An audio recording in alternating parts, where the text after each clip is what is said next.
Voilà, encore votre émission, 30 minutes avec notre papa, notre pasteur, notre prophète de l'église Mission Prophétique La Grâce. Aujourd'hui, on va aborder encore une thématique. Soyez prêts, prenez note, notez vos questions. Vous pouvez le mettre même dans les commentaires, YouTube, vous pouvez nous envoyer ça par message dans notre page Église Mission Prophétique La Grâce ou dans notre compte officiel de l'Église Mission Prophétique La Grâce. À vous de voir. Envoyez, car nous allons vraiment traiter des sujets qui vont permettre de pouvoir éclairer l'opinion, surtout sur des problématiques qui concernent un peu vraiment la doctrine de notre Seigneur Jésus-Christ. Comme aujourd'hui, nous allons parler du sang de Jésus. Que quelque chose que ça peut peut-être paraître logique pour vous, mais ce n'est pas encore logique pour beaucoup de gens. Car il y a des églises aujourd'hui qui interdisent leurs fidèles, leurs membres, où les hommes de Dieu n'invoquent tout simplement pas le sang de Jésus, car ils prétendent que tout est accompli à la croix. Car Jésus avait dit tout est accompli, donc le sang, on n'en parle plus, on ne prononce plus, on dit aucun mot. Alors on va comprendre ici pourquoi doit-on invoquer ou pourquoi d'autres églises n'invoquent pas le sang de Jésus. Alors sans plus tarder, je vais directement parler à notre hôte, l'introduire et puis il va nous expliquer toutes ces bonnes choses. Bonsoir papa. Bonsoir frère John. Comment ça va mon papa? Ça va. Papa. Ça fait grâce. Amen. Est-ce que tu peux nous amener dans la prière avant de parler de ce sujet on sent que le Seigneur va vous révéler des grandes choses pour le peuple de Dieu? Amen. On va prier. Seigneur, nous te disons merci. Merci pour ce moment merveilleux que tu nous accordes. Nous voulons parler du sang précieux de Jésus de Nazareth. Laisse, ô Éternel, les attributs de ce sang puissent se manifester à travers ce que nous allons apprendre aujourd'hui. Que le Saint-Esprit puisse nous assister dans tout ce qu'on va dire et parler au nom puissant de Jésus-Christ de Nazareth. Amen. Amen. Alors papa, comme j'ai introduit, c'est une problématique qui est réelle. Et on l'a constaté, et voir même des enfants de Dieu, ils sont un peu il y en a certains, ils sont un peu tourmentés. Car quelque part, on les a dit, n'invoque pas le sang de Jésus, et quelque part, on les dit, invoque le sang de Jésus. Alors, qu'est-ce qui se passe? Pourquoi dans d'autres églises, on n'invoque pas, voire même on interdit d'invoquer le sang de Jésus? Qu'est-ce qui se passe à ce côté-là? Merci beaucoup, frère John, pour la question. Je pense que je répondrai par un exemple. J'étais en 2018 en Amérique, à Caroline du Nord, et deux sœurs m'ont apostrophé pour me poser cette question-là. Elles m'ont dit, mais pasteur, excusez-nous, nous prions dans une église. Nous avons d'ailleurs quitté l'église parce que nous venons de Kinshasa. Et dans cette église, quand on priait, nous, on invoquait le sang de Jésus. Et le pasteur a dit non, si vous faites cela, donc ne venez plus à l'église. Donc c'était une question pertinente pour moi et pour ces deux sœurs à la fois. Mais j'ai compris une chose, c'est qu'il y a une sorte d'amalgame dans beaucoup de choses, entre autres le sang de Jésus-Christ. Et c'est comme ça que je leur ai dit, ce que je veux dire d'ailleurs, peut-être qu'il y a des gens qui sont dans ces cas-là. C'est-à-dire, le sang de Jésus-Christ, ce n'est pas quelque chose à négliger. Parce que beaucoup pensent que lorsque on parle du sang de Jésus-Christ, c'est-à-dire Jésus avait déjà versé de son sang et c'est fini. Or non, la Bible dit dans Hébreux 9, 27, sans effusion de sang, il n'y a pas rémission des péchés. Alors, quand nous ne parlons pas de sang de Jésus-Christ, cela revient à une double situation. Soit les gens qui n'implorent pas le sang de Jésus-Christ ne vont plus pécher, ce qui est impossible. Tout à fait. Parce que la Bible dit que si nous disons que nous n'avons pas péché, nous les faisons menteurs et la vérité de Dieu n'est point en nous. Donc, la première situation, c'est que une personne qui n'implore pas le sang de Jésus-Christ ne peut pas être pardonnée. Donc, cela équivaut à dire que ces gens-là ne pêchent plus. Or, ils pêchent. Donc, quand ils pêchent, ils doivent demander pardon et le pardon passe par le sang de Jésus-Christ. C'est comme ça. Il est dit lui-même, sans effusion de sang, il n'y a pas rémission des péchés. Donc, interdire aux gens d'implorer le sang de Jésus-Christ équivaudrait à dire que ces gens ne pêchent plus. Or, les gens, que je vous le dise, nous ne pratiquons plus les péchés, mais nous pouvons tomber dans le péché. Nous pouvons trébucher. Nous pouvons trébucher et par là demander pardon. Et le pardon, si vous voulez, le sang de Jésus-Christ justifie le pardon dont nous faisons l'objet. Et deuxièmement, est-ce que ces gens-là, si nous essayons de voir, est-ce que ces gens-là, quand ils pêchent, s'ils doivent pécher, et ils ne demandent pas le sang de Jésus-Christ, ça c'est une deuxième situation.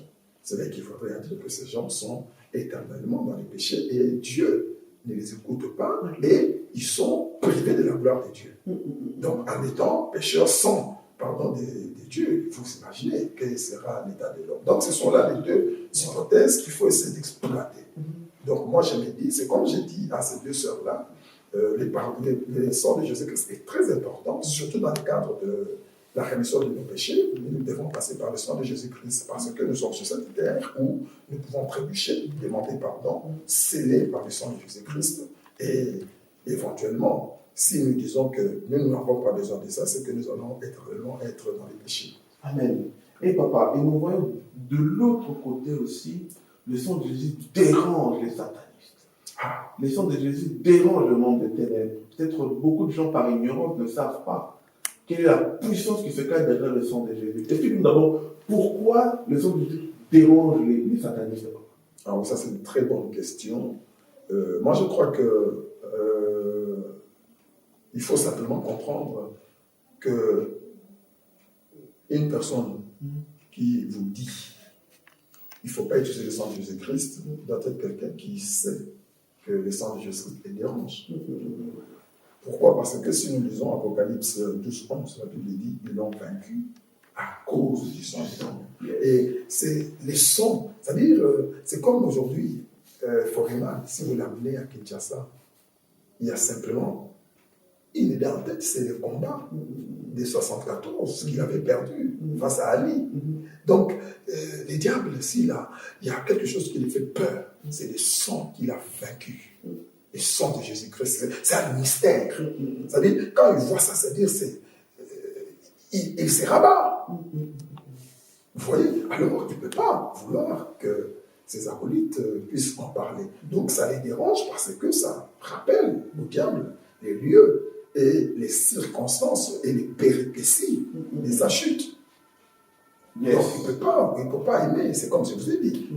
Foreman, tu lui parles de Kinshasa, 74, il est abattu. Amen, papa. J'aime quand tu as balayé les choses selon la Bible et selon la pensée du Seigneur. Alors, parlons d'abord des avantages qui sont derrière le sang de Jésus. Lorsqu'on invoque le sang de Jésus, vous avez dit premièrement, le sang de Jésus restaure une personne qui est dans le péché. Est-ce qu'il y a d'autres avantages que les enfants de Dieu ignorent, qui se cachent derrière lorsqu'on invoque le sang de Jésus? Je crois que la plus grande caractéristique et l'expression du sang de Jésus-Christ, c'est le rachat. Mais en grec, c'est exagorazo.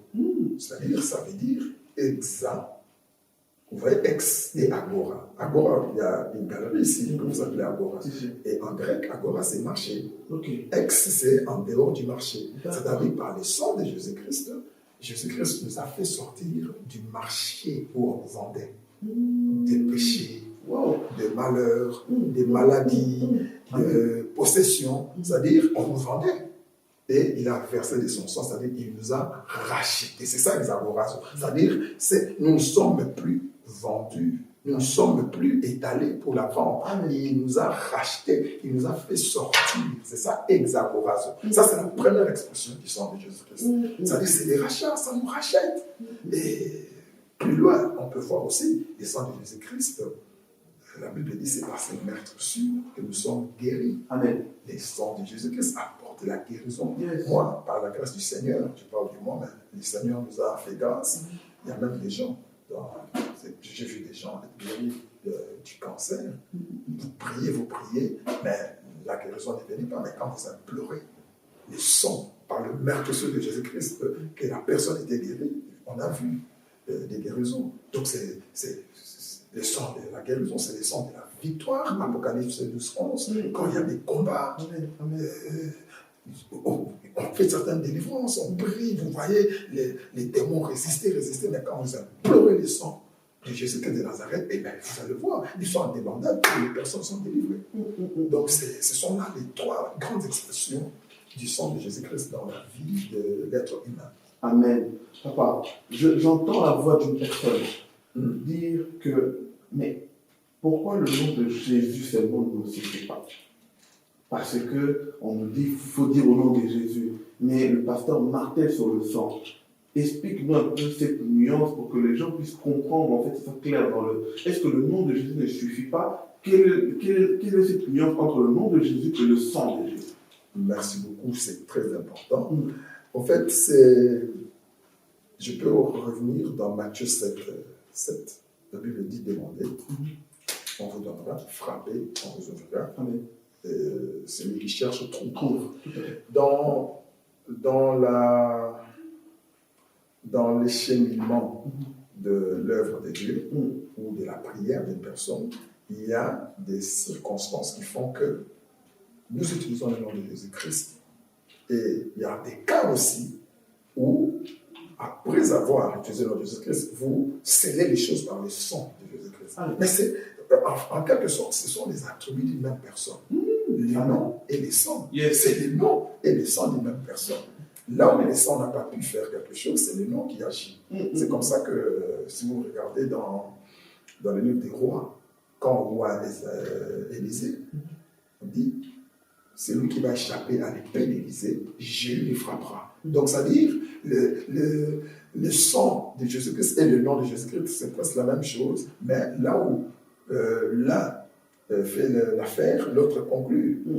Voilà, le sang de Jésus-Christ vient pour sceller ce que le nom a fait, vice-versa. C'est comme ça, on ne peut pas dire que l'autre, l'un ou l'autre, non, c'est-à-dire on ne peut pas dissocier, c'est la même chose, sauf que ce sont des utilisations qui diffèrent un peu, mais c'est la même chose. C'est le nom et le sang d'une même personne, Jésus-Christ de Nazareth. Amen, amen. Papa, j'aime bien ce moment où je pense que vous avez dit quelque chose au début. Il y a 2 sœurs ou 2 mamans qui t'ont interpellé lorsque tu étais aux États-Unis par rapport à ça. Et en ce moment, en fait, c'est le moment où on va prier pour quelqu'un à la fin, mais on prie aussi quelqu'un peut-être maintenant. Comment le Seigneur va vous inspirer. Peut-être une personne en ce moment nous suit. Cette personne-là a peut-être un problème, mais qu'on lui a dit le nom seulement suffit. Mais ce n'est pas que le nom et le sang sont complémentaires. Là où tu as dit, papa, j'aime beaucoup quand tu as dit que le nom peut commencer, le sang peut sceller. Le sang peut commencer, le nom peut sceller. J'aimerais que tu parles à quelqu'un qui te suit, papa, en regardant cette caméra, où peut-être le problème qu'on est en train de traverser, ce problème-là a besoin du sang. Peut-être ce problème-là a besoin du nom. Explique-moi cette nuance et peut-être prie pour cette personne-là. Je ne sais pas qu'est-ce que le Seigneur vous mettra à cœur, peut-être une parole de connaissance pour quelqu'un qui nous suit, qui a besoin de ce moment-là vraiment. Même 5 minutes, papa, tu peux le parler et vraiment cette personne-là va être touchée au nom de Jésus. Je dirais à cette personne-là d'abord que le Seigneur ne vient jamais en retard. Un jour chez Dieu, c'est 1000 ans.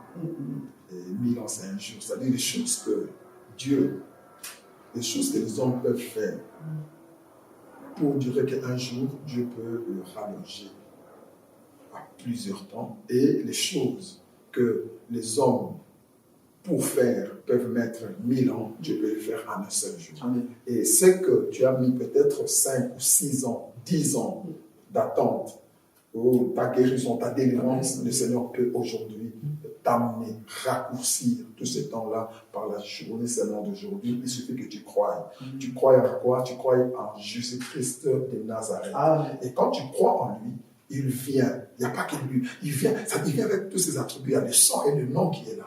Peut-être que quand on a prié pour toi, on a plus accentué sur le nom ou le sang. Mais aujourd'hui, par la grâce du Seigneur, le Seigneur a voulu qu'aujourd'hui, ça soit ton jour. Je vais prier selon la révélation du Seigneur et la guérison viendra. Il suffit seulement que tu crois. Je ne connais pas ton problème, mais suis-moi seulement dans cette prière et tu verras la gloire de Dieu. Seigneur Jésus-Christ, que je vais prier au nom puissant de Jésus-Christ de Nazareth, il y a quel que soit le problème qui assaille cette personne, quel que soit, Seigneur Jésus-Christ, Yahweh, la douleur que cette personne éprouve, Yahweh, papa, j'aimerais que la guérison miracle entre.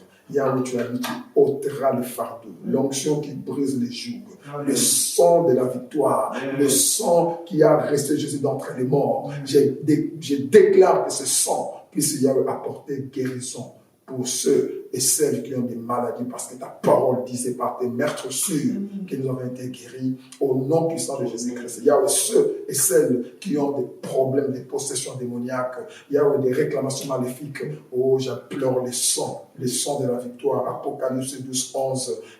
Ils l'ont vaincu à cause du sang de l'agneau. Et je commence à déclarer la victoire sur toute oppression démoniaque, sur tout esprit qui ne partait pas récalcitrant. Je vous montre les sons que vous avez vaincus. Lâchez la vie de la personne. Amen. Au nom puissant de Jésus-Christ de Nazareth. Amen. Amen.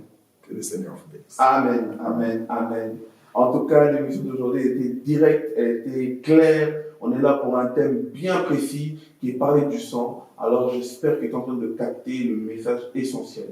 Là, nous rentrons directement dans notre dernière phase où notre papa va nous donner quelques précisions encore pour comprendre dans quel type de prière que nous devons invoquer le sang. Alors papa, nous avons cette grâce dans MPJ où nous sommes en train de parcourir un temps où tu nous parles de quelques façons victorieuses de prier. Et alors, moi, ça m'inspire une question. Peut-être derrière ça, peut-être la personne ne sait pas prier, ne sait pas mettre le sang de Jésus dans le bon contexte, ne sait pas mettre le sang de Jésus dans la bonne prière, ne sait pas mettre le sang de Jésus dans la bonne situation. Alors, c'est dans quel type de prière ou dans quel type de situation on doit essentiellement ou souvent ou toujours invoquer le sang de Jésus.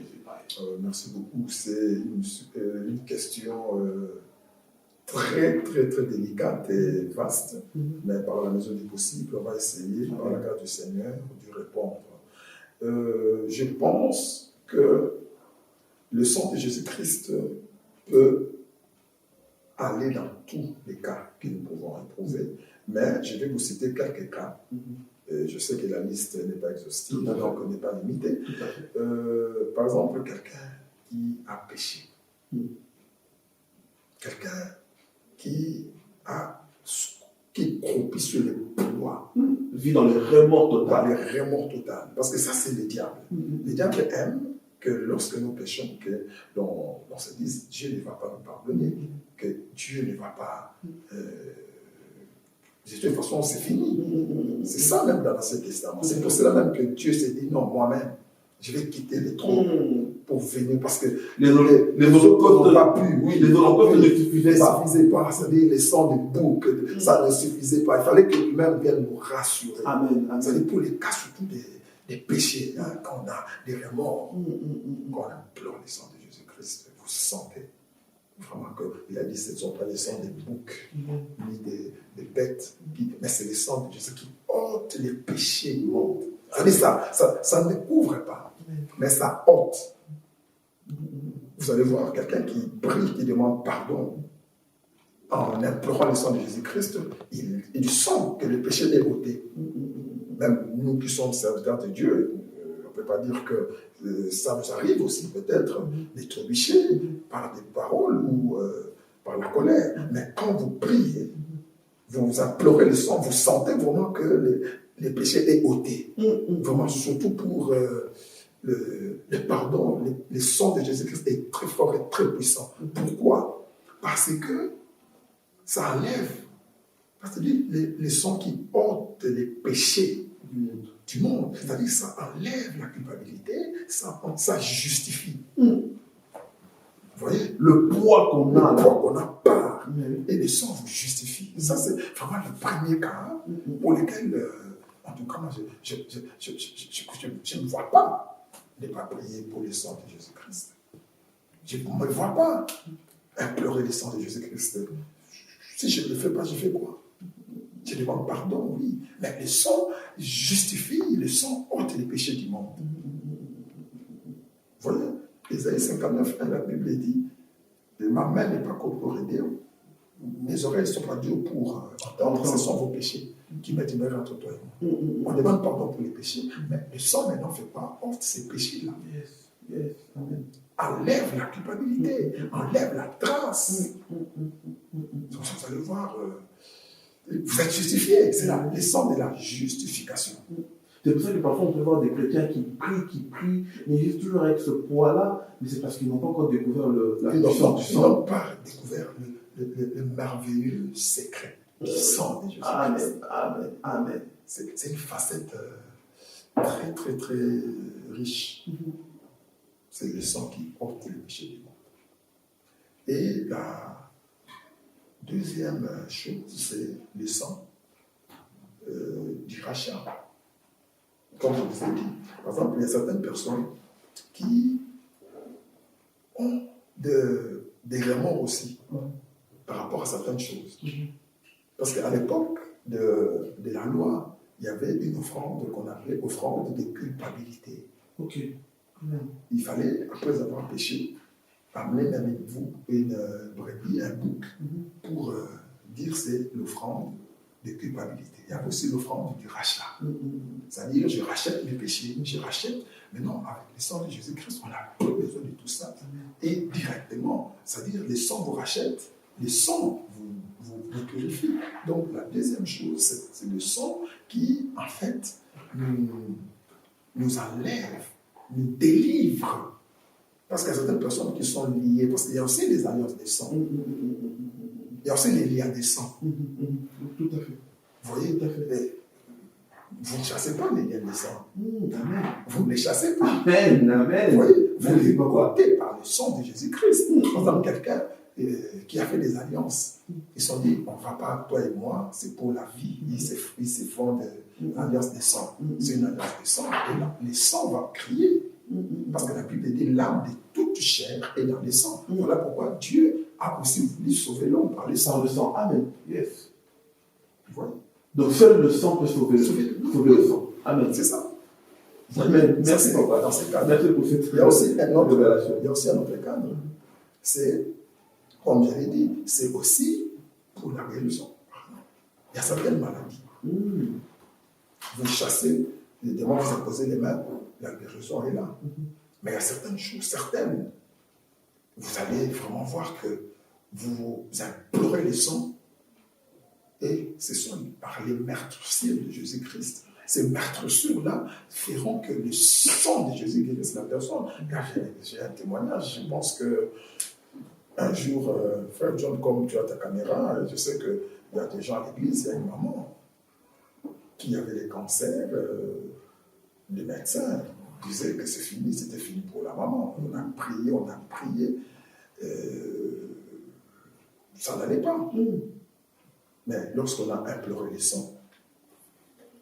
le sang par le mercredi desquels cette femme-là a été guérie, elle a totalement obtenu sa guérison. Elle va à l'hôpital, on dit, madame, c'est fini. Je vous dis la vérité, il faut expérimenter. C'est-à-dire, le problème, c'est qu'il faut expérimenter la richesse du sang de Jésus-Christ. Il est trop riche. C'est ça. Papa, c'est pour ça que c'est pas pour rien que Osée dit mon peuple périt par faute de connaissance. On est tellement ignorant derrière ces réalités, parce que quand on pense seulement prier, il faut juste prier. Mais on ne connaît pas les techniques. Ok, il faut connaître les techniques pour pouvoir déceler ou déverrouiller, comme tu nous as dit même dernièrement, déverrouiller certaines choses en fait. Oui. Et puis aujourd'hui, il y a encore, quand tu attends de parler, le sang peut servir aussi de protection. Amen. Amen. Exode 12 à 13. La Bible dit Dieu leur dit mettez le sang sur les linteaux. Et l'ange de la mort verra le sang et passera au-dessus. C'était l'image de Jésus-Christ, l'agneau pascal. C'est-à-dire, je vous dis, il y a un enfant, c'est une enfant, c'était une sorcière, elle était sorcière d'une famille, de la belle famille d'un ami, pasteur de Vos, quand on était à l'époque même des bergers. L'église où j'étais berger, c'était dans sa belle famille. D'accord. Et la belle famille avait un enfant, une enfant qui s'appelait Nathalie. Elle était sorcière. Okay. Et imaginez-vous, elle a sacrifié sa maman depuis le ventre. pour vous dire, c'est...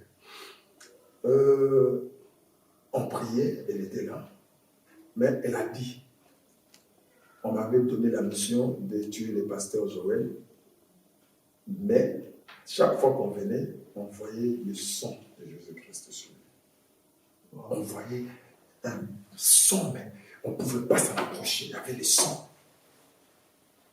Vous voyez, c'est ce que les satanistes voient. C'est-à-dire c'est aussi le sang de protection. C'est le sang, c'est-à-dire prier aussi pour être protégé. On peut être couvert par le sang de Jésus-Christ. Et ce sang, quand les satanistes voient le sang de Jésus-Christ, c'est-à-dire Satan lui-même recule, part en retraite, parce qu'il voit le sang qui a coulé pour les vaincre. Amen. Amen. Amen. Je ne sais pas si vous comprenez. Tout à fait, papa. Le sang qui a coulé pour les vaincre. En réalité, quand Jésus-Christ était crucifié, les gens pensaient que le diable s'est glorifié. Non, c'était lui qui était mis en spectacle. Il a livré le diable en spectacle. Yes, Et yes. quand on voit ce sang-là, c'est le sang de protection. Donc voilà les quelques expressions de ce sang. Papa, en tout cas, c'est très clair, mais j'aimerais juste terminer pour que tu puisses conclure. On va peut-être aider aussi les lingalophones. Parce que j'ai une maman qui nous avait dit, les Français, trop de Français. On comprend pas, mais dans la conclusion, on va les aider, papa. Si tu peux nous faire une petite conclusion qu'une personne doit retenir par-dessus tout, en quelques points.